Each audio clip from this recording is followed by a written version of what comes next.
Yes, mumezemte ndabakunda cyane. Niyo mpamvu mumbona hanga nongera kubabwira nti ibintu byarakomeye cyane guys. Reka nze mubwize ukuri ibintu ntago byoroshye, things are comparable. Yes, reka dutangire wenda ibihe byiza kuri mwe mwakoze subscribe kuri Kasuku Media TV. Uyu ni muhungu w'abanyarwanda Jessica zo mipanga icyogere mu nkuba, umwami w'abagore abanyarwanda kazi ndabakunda cyane kandi bahoza ku mutima. Niyo mpamvu navuze nti mbere yuko wenda ngira aho njya cyangwa se aho ngana, reka ngira utuntu duke cyane nsiga nivugiye maginga yangaya. Ubu tuvugana, ubu nyine mu ndeba, ubu tuvugana nibereye ahantu bita muri Bangkok. Nibereye Bangkok. Rero muze kujya kuri map cyangwa se kuri Google zanyu mubaze ngo Bangkok ni hehe, baraza kuza kubibasobanura. Ngiye sindahanga kugira ngo mbasha kwa nabibasobanurira impamvu. Rero mfashe no video nagiraga ngo mbande kwanza nsubiza umuntu bita Taifa Bruno wagiye avuga ngo Jessica z'amipango ngo muri Mongolia baramwirukanye ngo ntashobora kuba yagira gute yakongera gusubira muri Mongolia. Mwana nyagasani, ni nayo mpamvu ntigeze nsubiza ndavuga nti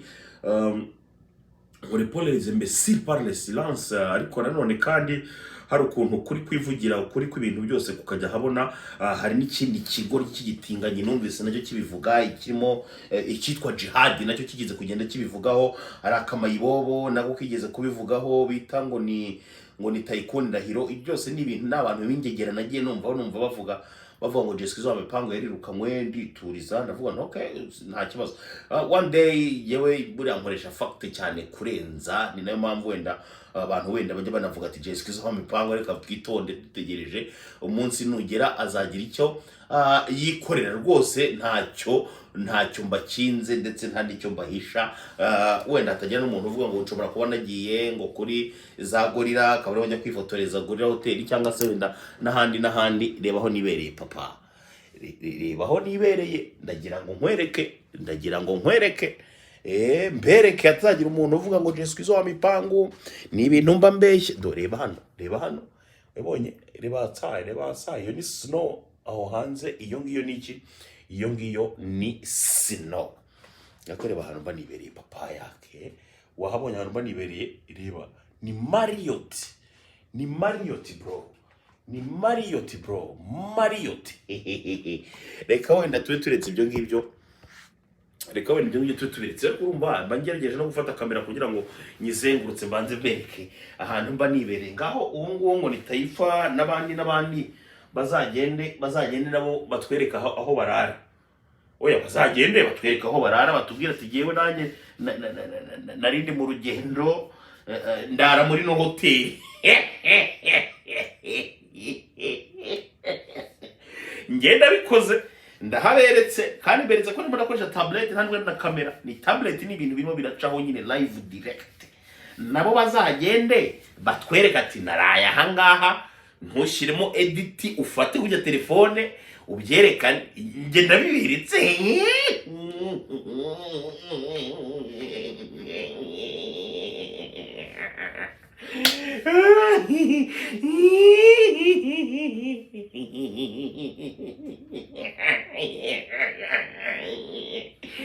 Ndababwira ni mwabantu mwe mwokabyara mwe. Ndetse nasabye ninginga nongera ntakamba ntabaza mvuga nti ibintu udashoboye uzabirekera ababishoboye. Ibyo utabashije uzabirekera ababibashije.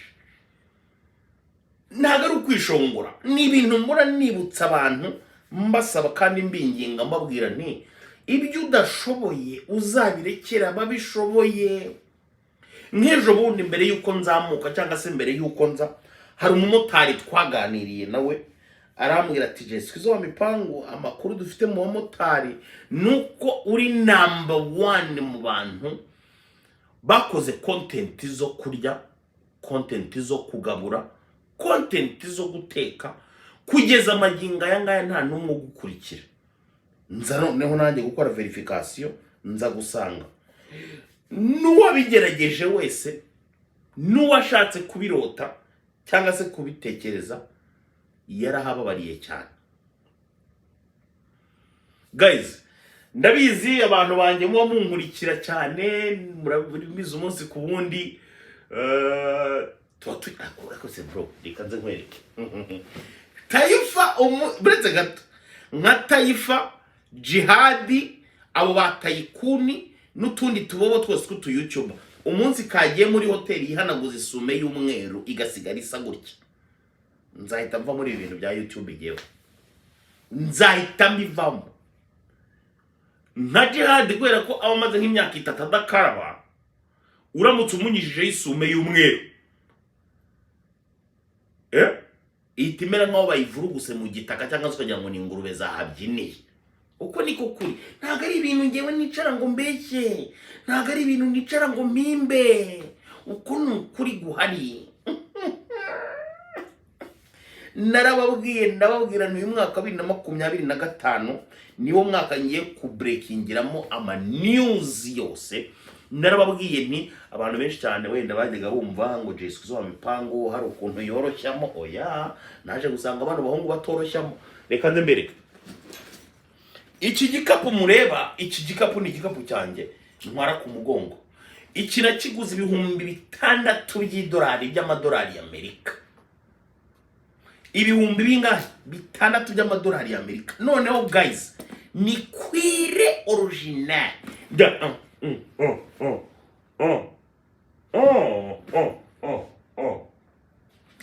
Reba, harabonye amenyo. Kwire original. Reka nze mbereke. Ndimo ndabereka utuntu mbamagaze just twaho ngaho twa burebure twa fake. Buretse gato nkwereke.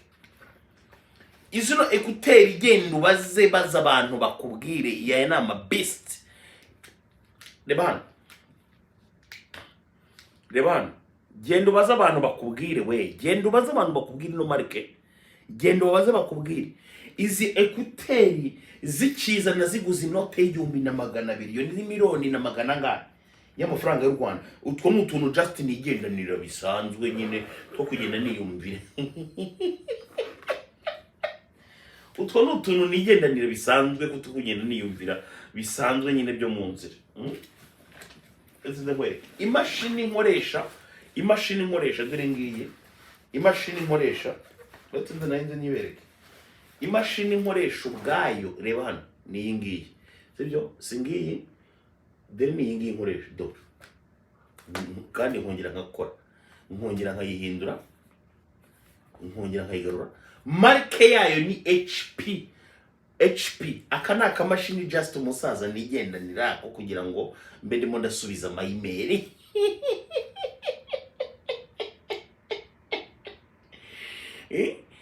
Aka just ni akamashini nigendanira ko kugira ngo mbe nisubiriza utu-email two mu kazi uduki ibintu nk'ibyo ngibyo. Genda ubaza ngino mashini igura ngahe. $7,360 by'amadolari y'Amerika. Ubwo ni miliyoni hafi 10 nga byonyine na charger ubwayo. Charger mba nkoresha ubwayo amafaranga ibigura ntago nayavugira hanga mwagira ngo nukubeye. Genda ubaze barakubwira. Utuvuta mba nisiga two kugendana reba do. Utuvuta two kugendana. Maze ugenda ubwira abo ngabo ba Jihadi n'ibiki n'abatinganye n'ibiki byose. Urabona ngende nisiga amavuta basiga mu kabuno wowe kikorye. Ino video ni kujyaho ndabizi neza ko bazayikugezaho mu buryo bwihuse. Urabonye urisiga umubiri ugasa nyoma mu umubiri wanyu umeze nk'ufite itoto. Umubiri ugasigara nyine ufite itoto, umubiri umeze neza cyane, nta bintu by'ibibazo bimeze nka hari ubushita cyangwa se ibintu by'ibisurugunyu. Unaipata wanaita mafuta ya malashi. Silipa mba nambaye, aka gasilipa mba nambaye ubwako kaba kagura nibura $70,000 by'amafaranga y'u Rwanda. Maze kibi kikaza kikabyuka mu gitondo ngo je twizabipanga amakuru dufite nuko muri Mongolia kubadida kumama zeno. Kaniyambarira isogisi.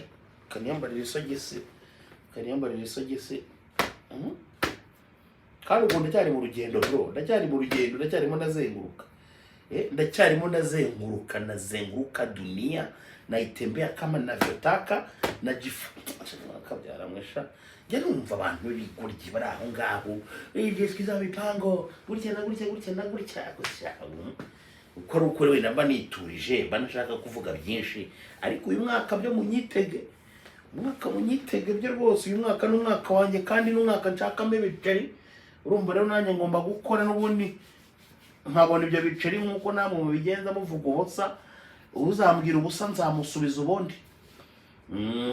Bibe kimwe. Weke. None ahantu mbera mubi, jewe nkora n'inkuru nta natambuneri kandi gasohoka. Nkora inkuru nta natambuneri kandi gasohoka.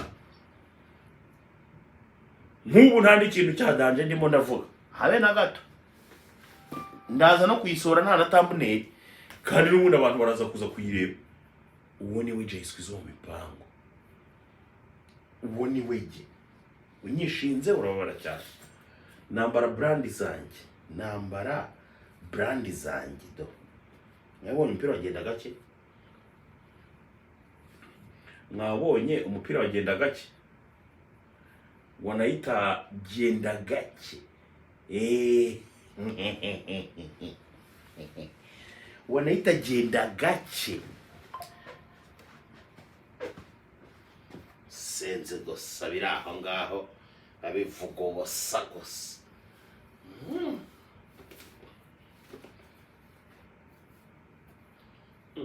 Simindukije senze gusa biri aho ngaho abivuga ubusa gusa n'ibiki byose. Sha mwitonde nshaka kubakubita content za danje, muraza kuza kumirwa. Icyo cyo rwose mukimenye, uyu mwaka n'umwaka wanjye. Nshaka kubaha content abanyarwanda, content baba bakeneye kuzireba kugira ngo biruhukire mu mutwe, ntago bakeneye stress. Abanyarwanda ntibakeneye stress. Muvandimwe yaramamagaye bamwita Njuga. Abanyarwanda ntago bakeneye stress. Abanyarwanda bakeneye kuburudika, abanyarwanda bakeneye kumva ibintu bibasetsa n'ibiki byose, uretse ko nyine bagiye batuzana mu matiko abasenze bagatuma natwe tuza tuvuga amatiko, ariko abanyarwanda ntago aribyo bakeneye kwiyumvira ibintu bibaruhura mu mutwe. Yewe ntabwo nari menyere no kuvuga inkuru z'amatiku n'amateshwa. Ari nk'abandi bantu hano muri hoteli aba yaraye ahita yibamo n'amashuka kubera ukuntu bari abakene n'abatindi. Sense kosa. None se nzavuge ukuntu witwa Taifa yagiye muri Motel 6 ahantu agiye kujya kwisayidira ibyo yisayidiramo, agahita yibayo amapilo. Nabyo se kuki ntarabivuga? Nge ntagaruko nkomeze jewe naza nkanahisha umuntu ibanga, ariko nagiye kumva Taifa arambesheye ngo jewe ngo nkoranga imirimo ngigize gute. Ariko umuntu ukora imirimo nk'iyo Taifa yavuze, ushobora kujya mu Rwanda agamara amezi agera muri 6 yishyura amazu agera muri angahe, yishyura n'abakozi, akeneye kurya, akeneye no gucumita. Uwo muntu abahora, ariko mwajye mubanza mukanatekereza nawe. Kazebereke angaha do ni faranga ribari hari. Sigiri tu ifaranga rirahari. Ifaranga rirahari n'ubwo bishakiye rwose nakumwagira gake. Singaye amafaranga. Ifaranga rirahari. Singaye amafaranga. Noneho